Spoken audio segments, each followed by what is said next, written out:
This episode is brought to you by Michelob Ultra. Michelob Ultra is perfect for more than just the summer heat this year, because not only is it refreshing and crisp with only 95 calories, but Ultra is also the official beer sponsor of Team USA at the Olympic Games Paris 2024. Celebrate every point, race, and moment with Team USA and Michelob Ultra for the Olympic Games Paris 2024. Stock up on Michelob Ultra and cheer on Team USA. Enjoy responsibly. Copyright 2024 Anheuser-Busch Michelob Ultra Light Beer, St. Louis, Missouri. So I was reading this Review Journal article the other day, and it made a pretty big claim that Vegas is no longer a great deal for gamblers who want to win. The idea is that the makeup of the table games and their odds are shifting ever in the casino's favor. So with legalized gambling on the rise in virtually every other state, is Las Vegas still the best bet? Today on CityCast Las Vegas, we talk with the ever-opinionated Scott Robin, a.k.a. Vital Vegas. We look at the competition when it comes to gambling dollars and ask the question, has Las Vegas lost its famous edge? It's Wednesday, August 7th. I'm David Figler, and here's what Las Vegas is talking about.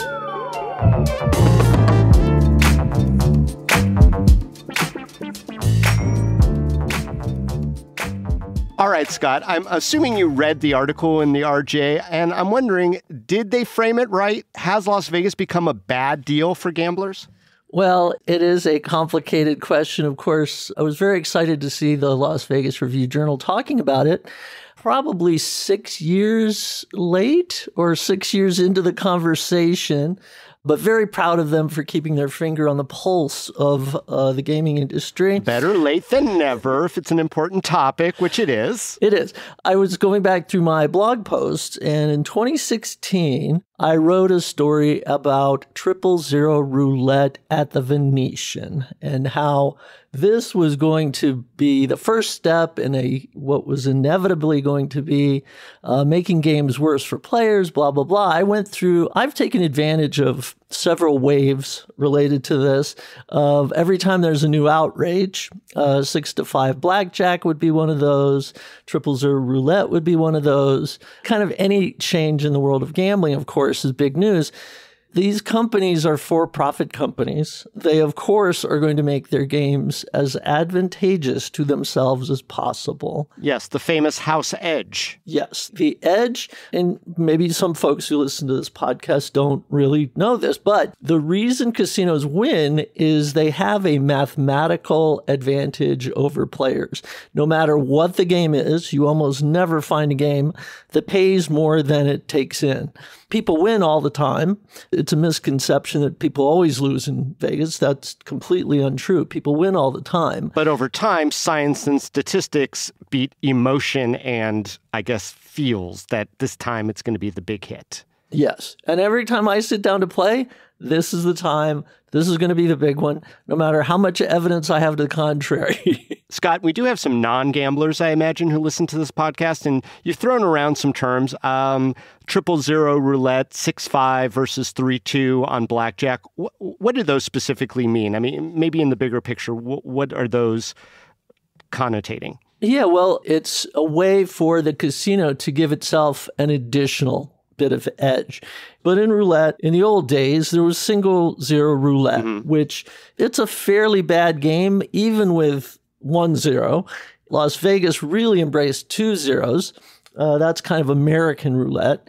And Las Vegas roulette is 3 zeros. So for an uninitiated player, it seems like there's more spaces on the board, more ways to win. But actually, every zero gives the house 2% more advantage over an infinite number of spins. One of the other things you see are these side bets. Even in some traditional games like blackjack, you'll see side bets, which are fun when you win, but they're really absolutely terrible for players. They're really taking advantage of people who don't know the math. To me, the pivotal question in all this is not whether the games are getting better or worse. They're almost universally getting worse. But it's whether it matters and to whom it matters. Because for the typical vacationer or recreational gambler, as they're called, they don't really care all that much about a 2% greater advantage on a table. What they really care about is a lower table minimum. So quite often in casinos now, you'll see two tables side by side, a roulette table with 2 zeros and a roulette table with 3 zeros. The one with 3 zeros has a $5 minimum. That means you can get in that game, $5. That table will often be packed when the other table that's more advantageous with a higher minimum, 10 or 15 or more minimum, that table will be empty.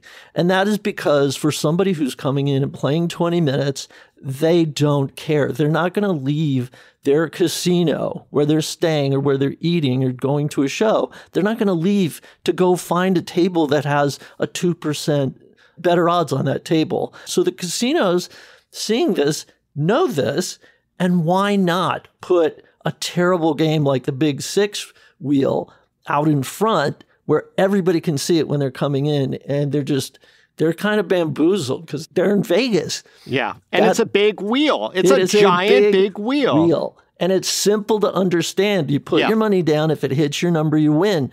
You don't have to learn strategy. There is no strategy to learn.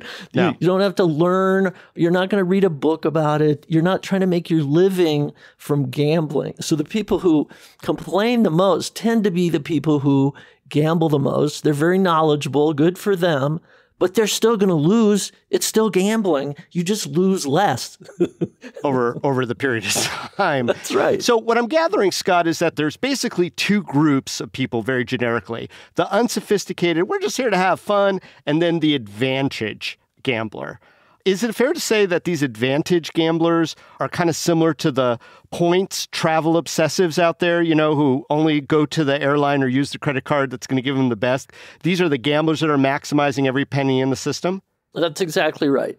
Everybody wants a value. There's nobody who doesn't want a value, but they're just willing to spend more time pursuing it. They are very focused on, if you find the right game and the casino is giving you perks, you can actually have an advantage over the casino. It might not be with that particular game, but in aggregate, all of the perks you get, the free play and the dining credits and the free room, you're winning in a way.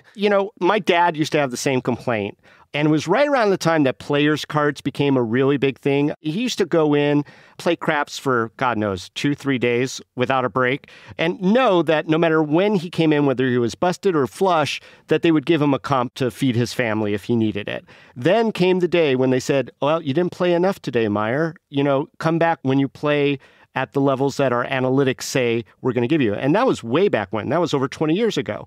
So, has it just kept getting worse? Is the RJ right that it's little by little they've been kind of making it bad? Well, it depends on who you ask, because the casinos it's getting better. And part of that is this kind of strange ongoing demand that nobody can really explain coming out of the pandemic, because fewer people have been gambling more and they have these record levels of revenue. You'll see this dynamic pricing where on a weekend, they're like, this building is full. We're actually going to give people a QR code rather than a menu. And then that way we can change the price on the weekends. So they're pushing it in every way. They have people whose full-time job it is to figure out efficiencies and to increase margins. And that goes from everything from housekeeping not being daily to just every aspect of every game. They're scrutinizing the game. They're scrutinizing the math. And I think there's a tipping point, but they haven't hit it yet. There's the pain point. I think there will be a quadruple roulette game, and I don't think it will matter because the people playing it will not notice and not care, because the difference between 2 zeros and 4 zeros to them has no meaning at all. So these are the masses, the people I'm calling the more unsophisticated gamblers. But then you do have these advantage gamblers. They're everywhere. They have a lot of blog posts and a lot of podcasts, and they're chattering all the time about how horrible the casino industry is coming. How important are these advantage gamblers to the casino's bottom line? They are the worst customers. I found a website the other day of a service that does analytics to help casinos find their best customers, the best customers being the worst players. Well, yeah, there you go. Exactly. So they have an analytics system set up to find the worst players and to help casinos go, oh, that person may not be gambling a lot, but we're winning more from them. Let's send a deal to them. So they have analytics that are not only adjusting these odds, adjusting promotions, but targeting bad gamblers to make sure they come in and bad gamble more. Yes.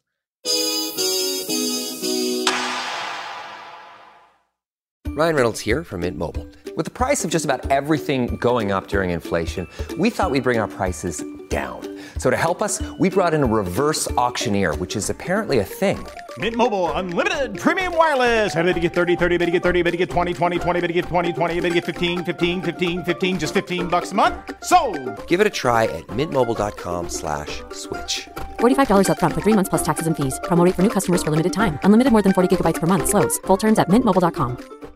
Well, I guess it all goes back to the question posed by that RJ article that started this conversation this time, which is, like, has Las Vegas, despite all the hyper analytics, created for itself a bad reputation when it comes to gambling odds? Are people starting to see Las Vegas as maybe not the value that it once was? Yeah, I think that shift has been happening very gradually, but kind of very noticeably for probably 5 or 6 years.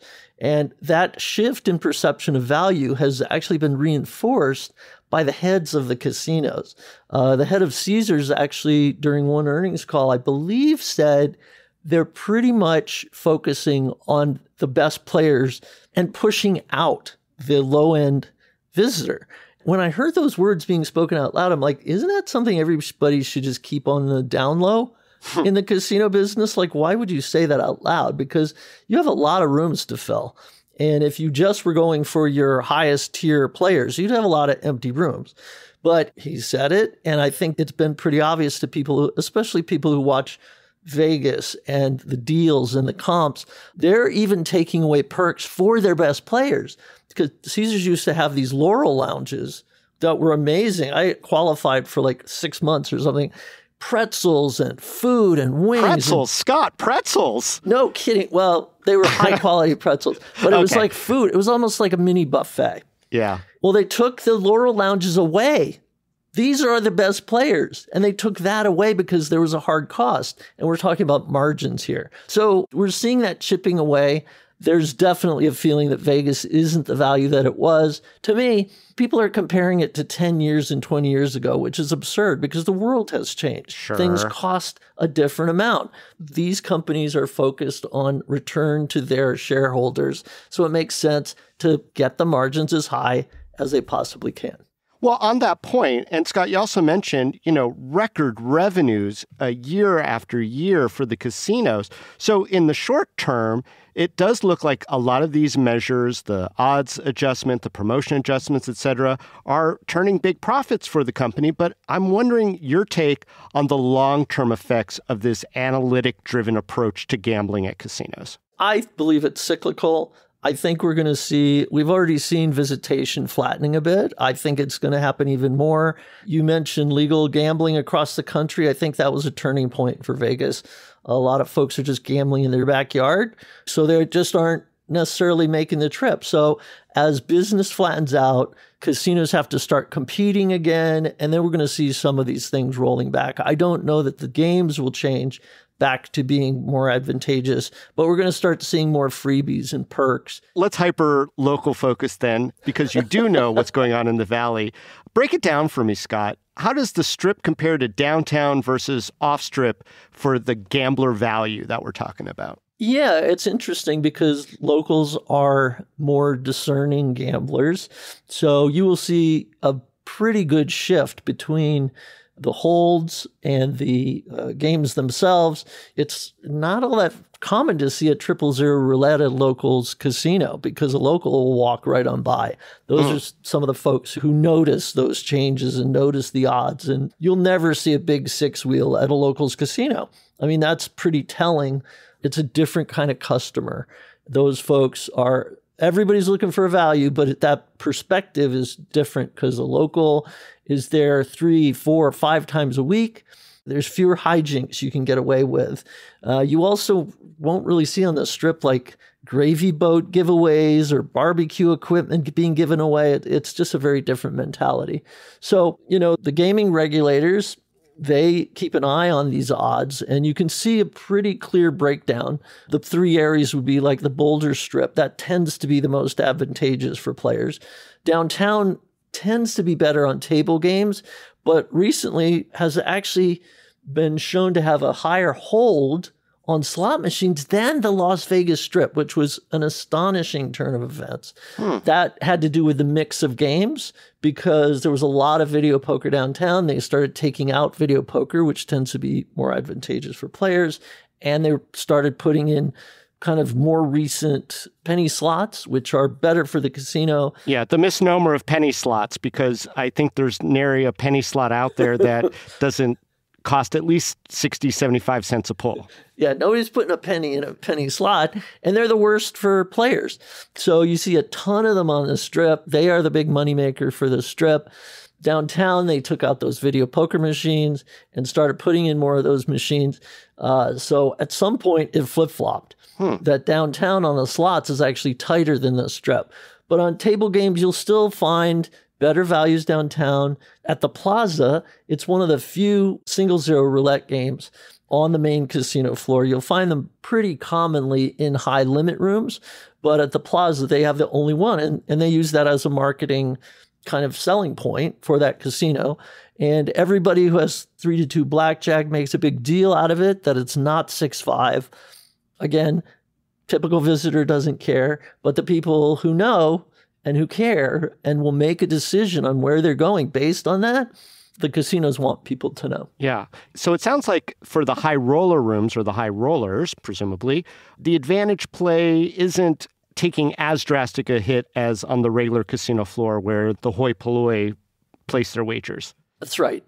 Because if you talk about that small percentage on a single zero roulette, it makes a big difference if somebody's playing $5,000 a spin. Sure. On the casino floor in a typical casino, if somebody's betting $20, the only way to eke out any kind of real profit that pays for the dealer, pays a lot of these table games, because of the cost of labor, they just don't pencil out. That's why so many craps tables have changed over to these electronic table games, because the cost of dealers, quite often, you can't do a $5 table and make money. A few casinos have them, but it's almost like a loss leader to get people in the casino. So, Scott, should we start sympathizing with the casinos? I mean, we just decried these penny-pinching practices, but you're telling me the casinos kind of have to do it to survive.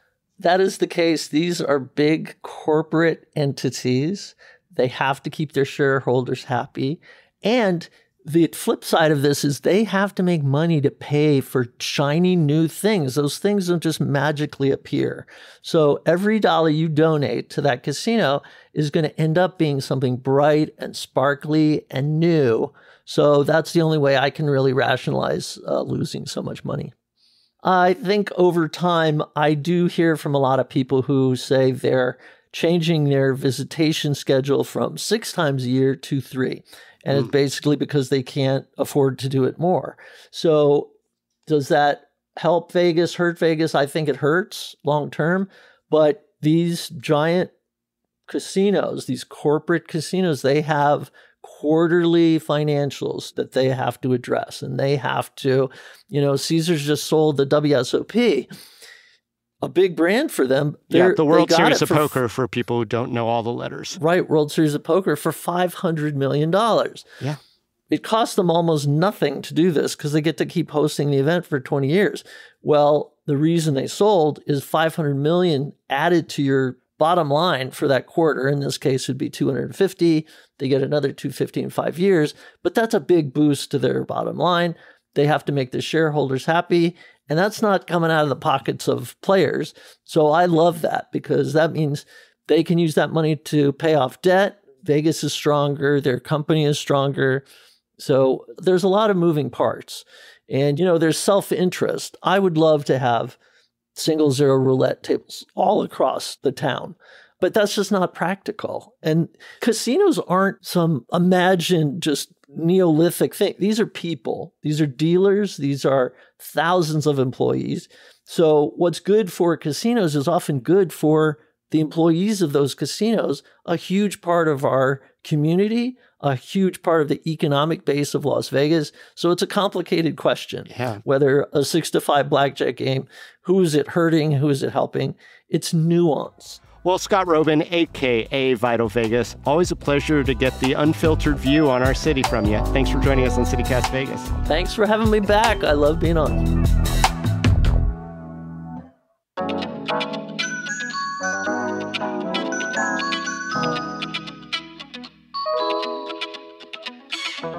And that's all for today here on CityCast Las Vegas. If you enjoyed the show, you should go tell a friend. Rate our show, leave us a review, and subscribe to our morning newsletter. I promise you we are not changing the odds on the good news you get every single weekday. And we'll be back tomorrow morning with more news from around the city. Till then, stay lucky.